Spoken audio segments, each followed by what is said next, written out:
you a fan of this podcast? Do you wish there was even more juicy content for you to sink your ears into? Well, there is. You can become a premium member of this podcast for $5.99 a month and get full access to an archive of over 50 bonus episodes. Additionally, we release a bonus episode every single month. That's a ton of extra content, including my personal interior design diaries, extra tips, my talking about trends, and so much more. Additionally, you'll be keeping us on the airwaves each and every week because your premium membership money goes directly back to making this podcast amazing. Check us out at affordableinteriordesign.com. Click on podcast to learn more and to become a premium member today.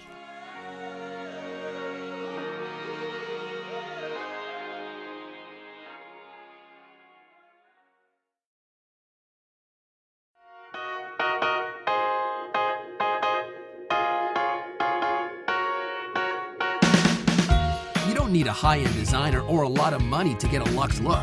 Be your own interior designer. This is Affordable Interior Design, the podcast. Here's your host, Betsy Helmuth.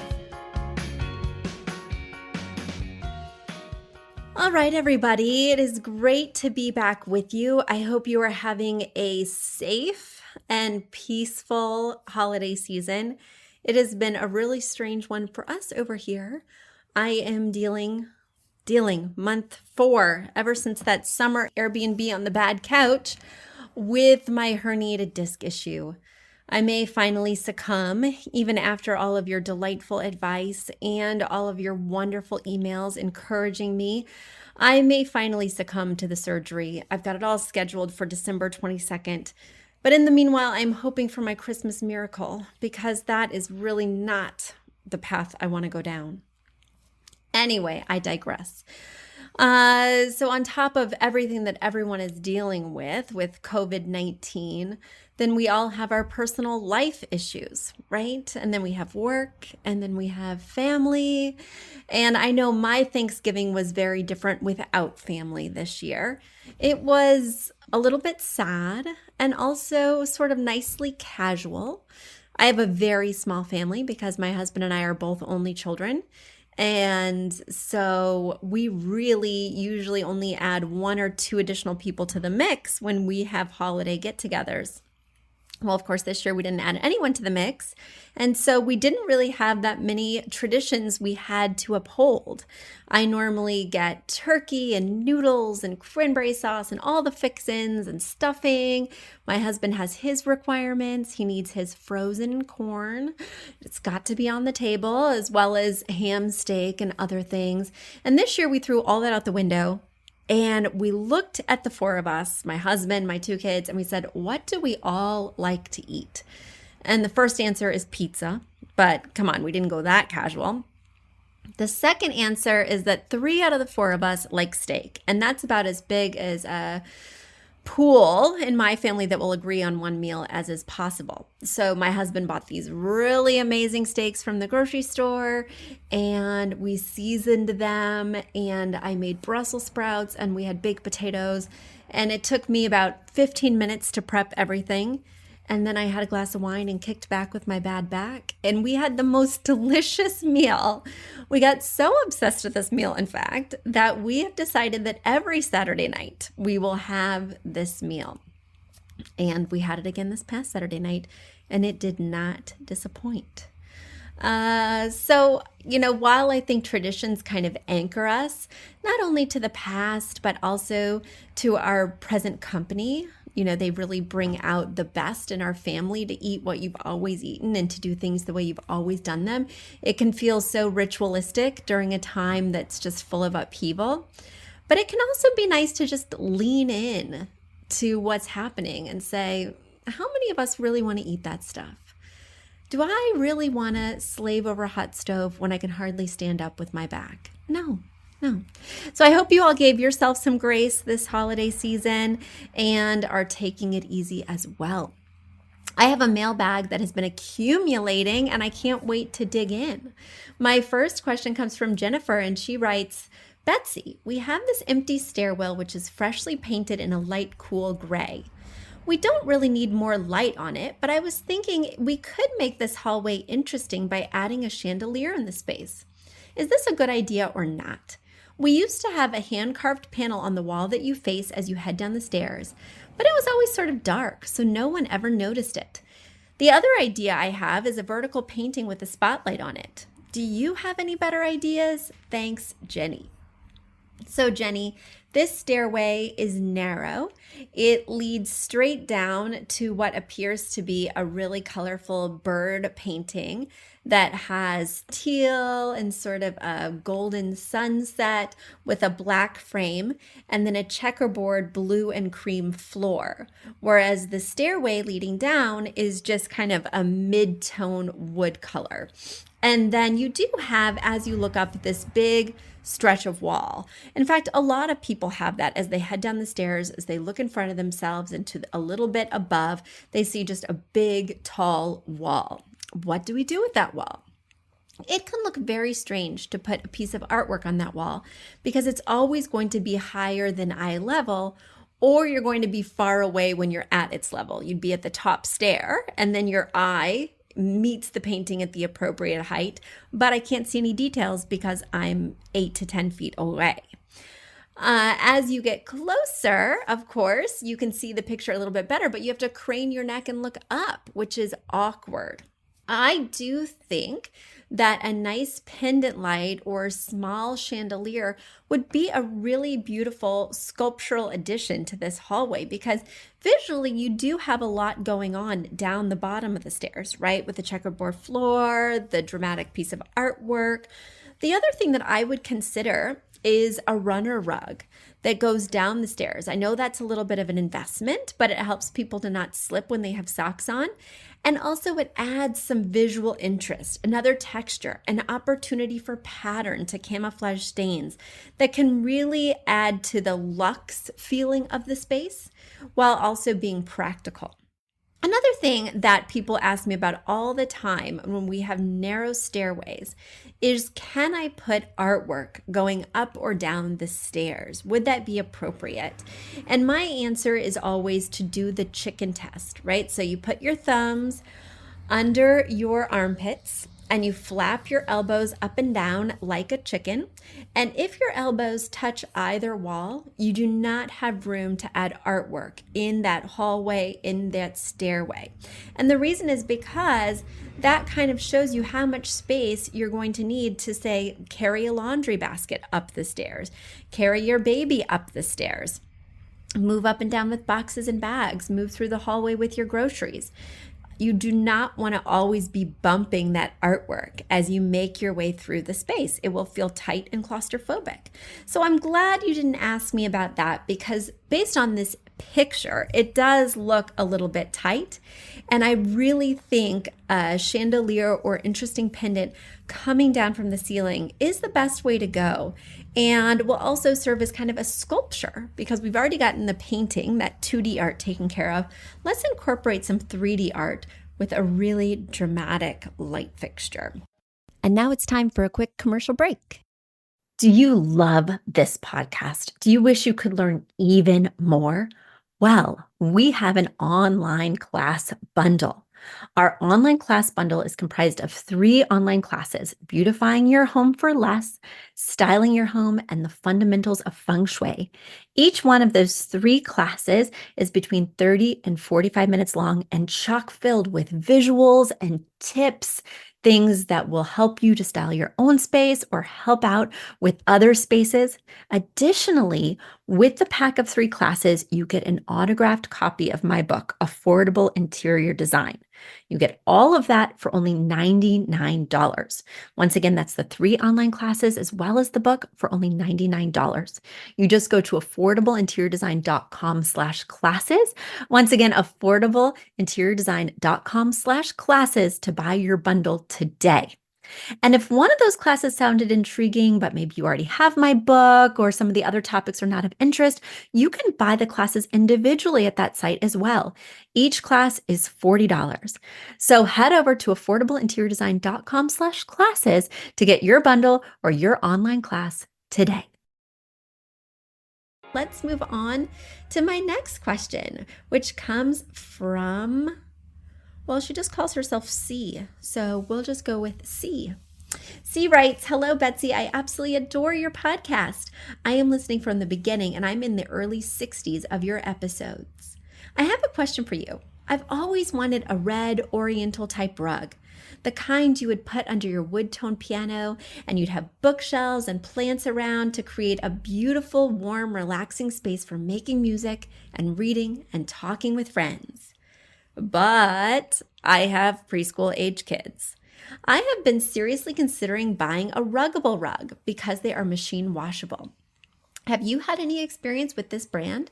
If so, what do you think? If not, do you have a fabric and/or a brand recommendation for me? The specific area I want the rug in is moderate traffic. It is in our former dining room that I am turning into a music room/office. It has 2 windows on the adjacent walls facing south and east, so it gets lots of morning and daytime sun. I'll have my spinet piano on one wall opposite the window, and my dad is building me some built-in bookcases with cabinets on the bottom for that wall opposite the piano. There will be a bench under the window, and I have mid-tone hardwood floors. I don't know if any of that's relevant, but thank you so much, C." All right, C. In the early days of Ruggable, which wasn't so long ago, just a few years ago, they did not have good reviews. A lot of people said that after repeated washings, the pattern became faded on the rug. And so for that reason, I didn't feel comfortable recommending this type of rug to my clients until I knew a little bit more. Additionally, putting a rug in a washing machine seems totally fine and doable until you actually think about picking that rug up. My rug is anchored under my sectional. To move my rug, I would not only have to move my sectional, I'd have to move the coffee table, the end table, the armchairs, which are all partially anchored on this rug. It would be a huge production. Finally, I was reading a lot of information, and still to this day, this is a critique, that Ruggable is quite thin. It's almost like putting a blanket on top of a mattress pad. Or I'm sorry, a rug pad, excuse me, not a mattress pad. I was thinking blankets. There was this great blog that came out recently, and it's from Sugar Maple Farmhouse. And she was basically giving a really honest Ruggable review because Ruggable did give several influencers free Ruggables to try. And then, of course, they write great things. And, of course, they can skew their reviews on their website, etc. But I really liked this blog post because she was not paid in any way for the information. She bought the Ruggable at full price. So I felt like I could really trust what she was telling me. She did still say that it's very thin and it doesn't have that plush experience, even though they're coming out with some that have more plush textures. She also brought up the fact that the edges around the rug tend to fray after repeated washings.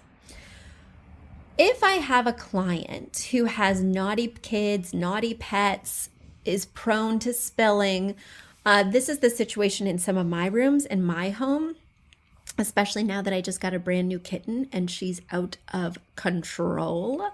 I would use floor tiles because I can pick out one specific tile rather than pulling up the whole rug, which truly becomes a production. Like, how often am I going to pull up this Ruggable rug and really put it in the washing machine? And how much is that going to be difficult for my life and my mental health? So it's great. In fact, I just did it this weekend to have that floor tile rug with the carpet squares that stick to each other, not your floor. Just pop one out when the worst should happen, the hairball, the urine stain, the bottle of the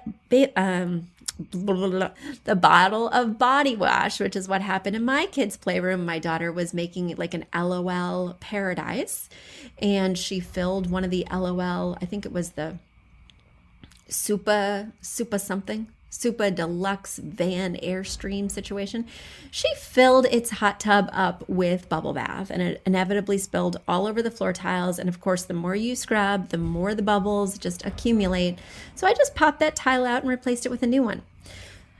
Long story short, would I buy Ruggable for myself? Not yet. It's not awesome enough yet.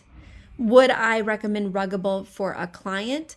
Yes, but with the caveat that it does have drawbacks. And also they're pretty pricey still, which is discouraging to me because, this is sort of a lower end idea and the reviews have been questionable. So I don't want my clients investing in something that, may or may not be worth the money. Those are my hesitations, C. So, if you choose to buy a Ruggable, I would love to hear about your experience because I do find sometimes it can be hard to trust what you read online. There we go.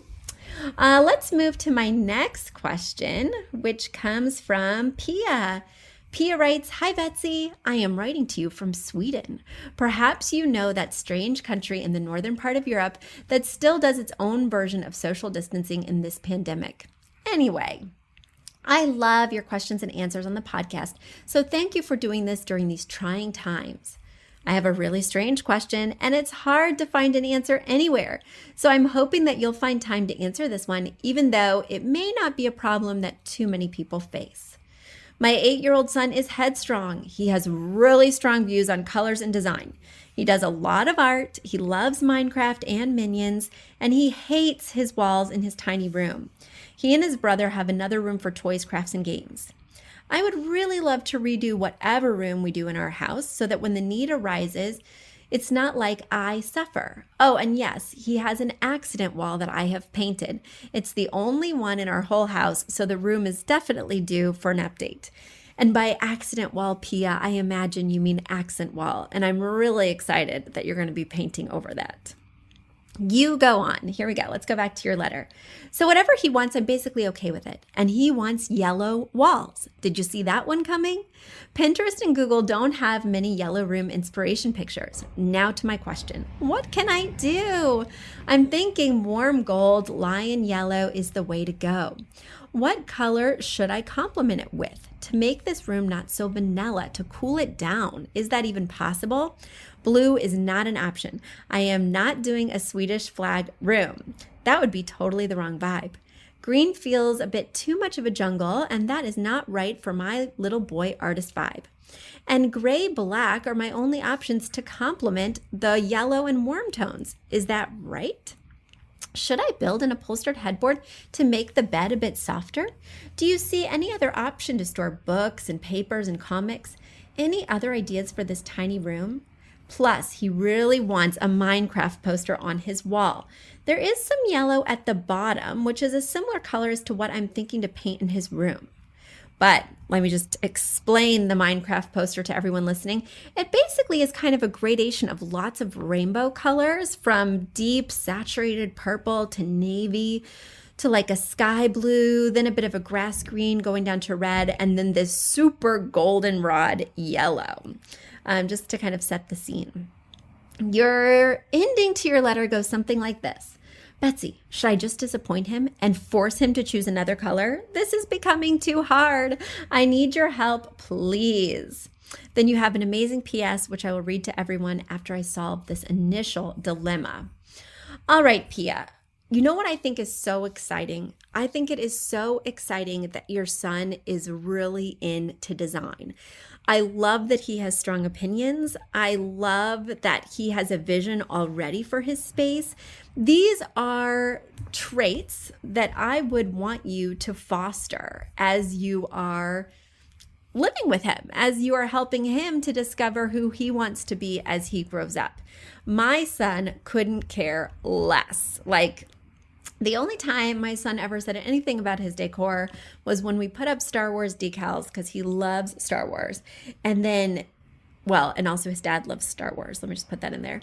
So then he tells me one night at Tuck-In, he says, Mommy, I want this to be a secret, but these decals are scaring me.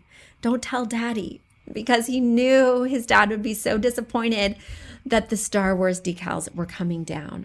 But his dad took it very well when we approached it diplomatically. We took down the Star Wars decals and now there's Pokemon. But I really want my children to be driving the decisions for their own room to a certain extent. When it becomes really expensive or when they're constantly changing their mind, that's when I draw the line. But that is also why I like decals.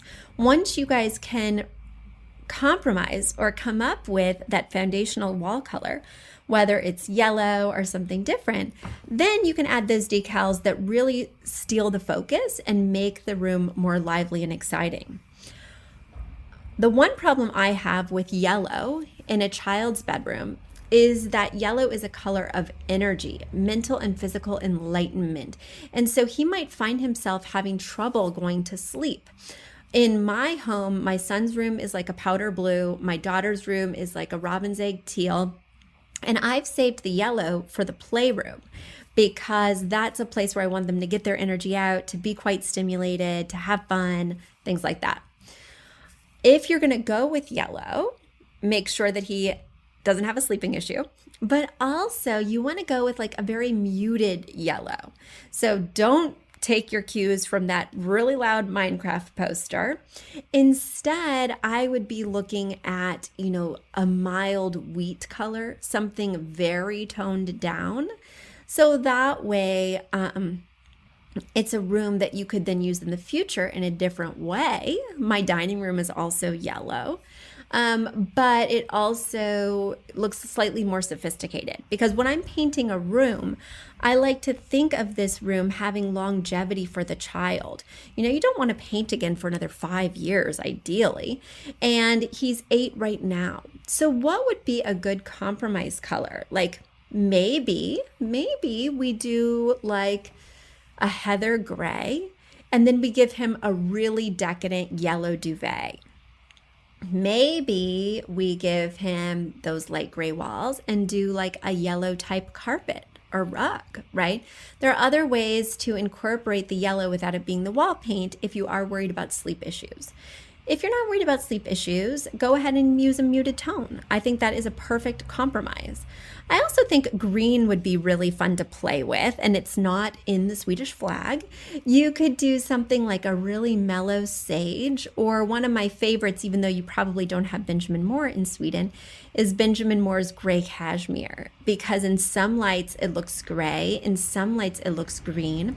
It's sophisticated all the time, which means it will have longevity for him, and he probably won't want you to paint until he moves out, which is ideal, right, Pia? And then I would take the cues for the other colors from his artwork. I love the combination of blue and yellow, but yes, it's just the same reason that I don't often use red and blue in the United States. We don't want it to look like the flag, but that's also the reason why we have 60-30-10 for our accent colors from the inspiration piece. So you could make the 30% a blue, the 60% the yellow that's incorporated with the wall color, and then give it 10% pops of this pea shoot green or of this really deep purple, right? And that would immediately stop the connotation of the two tones, blue and yellow. Anyway, I really love to have my children involved in the process, right? And then you just want to do that final check that says, is the wall color going to give longevity by being sophisticated? And then can we overlay things that are fun and represent who he is now? I understand the space is limited. It's so funny because I live in an older home. Very old is a relative term, especially when you're talking about things in Europe, which are infinitely older. But I live in an older home, and so my children's rooms are quite small, which is why we also have all the toys in another space. In terms of maximizing, you may want to crawl the walls up a little bit and utilize a bookcase. It's tight in here, right? It looks very tight, maybe even tighter than my own situation. And it looks like you've done a nice job maximizing. You don't want it to get to a point where it's uncomfortable. In the future, you may want to consider a loft bed for him. That way he could have drawers underneath if you find that he needs like clothing storage needs. They even make loft beds that aren't so high, almost like an extra high captain's bed. Right now you have a low style captain's bed with 3 drawers underneath. But I do find when it gets a little bit higher, they have amazing options for ones that have pull-out desks, for ones that have a whole chest of drawers. So do some searching around, but also I love that you have that spare room to play with.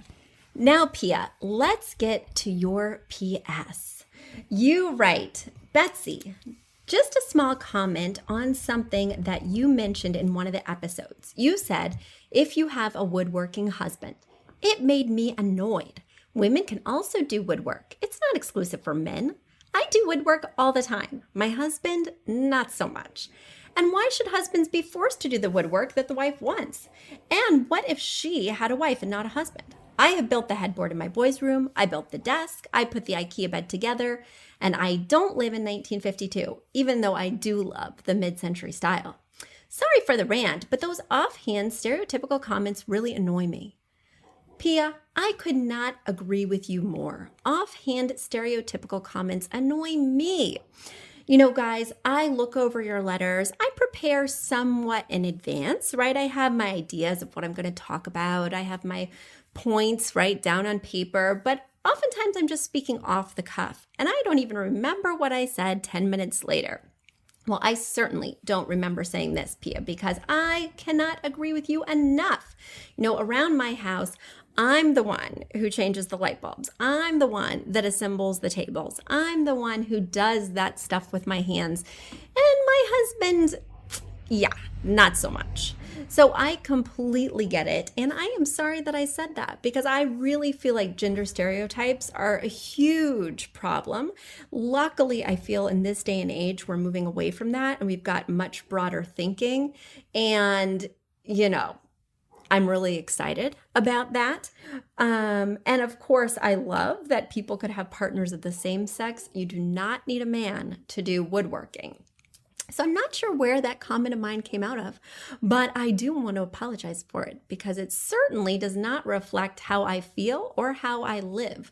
I love woodworking. If I had a jigsaw in my home, oh my gosh, life would be different. In fact, maybe you just gave me a Christmas idea, Pia. Well, thank you so much for your smackdown. Guys, if you have questions for me, if you've heard me say something on an episode and you're like, wait, Betsy, I have a different point of view, let me know. Send that in. You can write to me at info@affordableinteriordesign.com. It's been great talking to you once again, and I'll see you back here next week. Bye. You've asked for it, and we have answered the call. For years, you've been saying, Betsy, you're talking about all these great design concepts, but we can't visualize them. You're describing the picture that the listener sent in of their problem, and we wish we could see that picture too. After all, a picture is worth 1,000 words, and I do my best to describe them, but there's nothing like seeing it for yourself.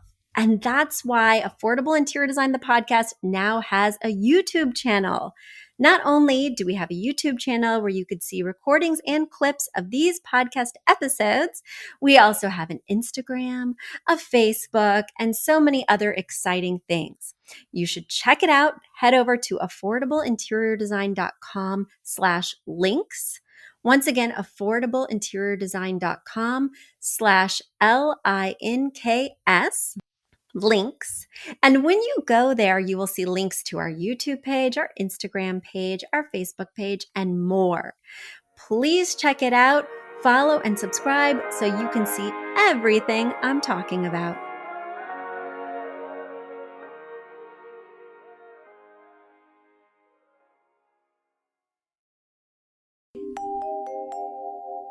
A big thank you to our amazing producer, Catherine Heller, to Aton and the MCR House Band, and to Affordable Interior Design, the sponsor of this podcast and the premier place to get an amazing look on a budget. Check out affordableinteriordesign.com. If you guys love the show, the very best way to support us is by spreading the word. tell your friends, or write us an awesome review on iTunes. So until next week, guys, thanks so much for joining us, and I'll talk to you soon. Bye.